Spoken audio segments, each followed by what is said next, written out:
ত্রয়োদশ জাতীয় সংসদ নির্বাচনে ঢাকা ১০ আসনে স্বতন্ত্র প্রার্থী হিসাবে অংশ নিতে মনোনয়ন ফরম সংগ্রহ করেছেন সাবেক উপদেষ্টা ও জুলাই অভ্যুত্থানের অন্যতম সংগঠক আসিফ মাহমুদ সজীব ভুঁইয়া।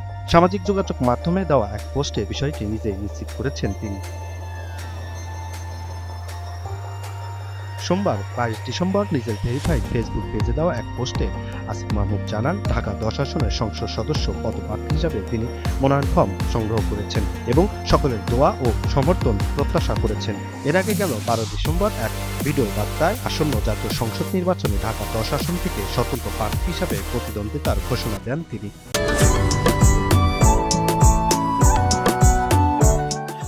আসন্ন ত্রয়োদশ জাতীয় সংসদ নির্বাচনে আমি ধানমন্ডি, কলাবাগান, হাজারীবাগ, নিউ মার্কেট এবং কামরাঙ্গীরচরের একাংশ নিয়ে গঠিত ঢাকা ১০ সংসদীয় আসনে স্বতন্ত্র প্রার্থী হিসেবে দাঁড়াচ্ছি। ভিডিও বার্তায় আসিফ মাহমুদ আরও বলেন, এই লড়াই সহজ নয়, তবে মতিউর রহমান, তারামন বিবি, নূর হোসেন, ফেলানী, আবরার ফাহাদ, আবু সাইদ ও মুগ্ধদের আত্মত্যাগ তাকে অনুপ্রাণিত করছে।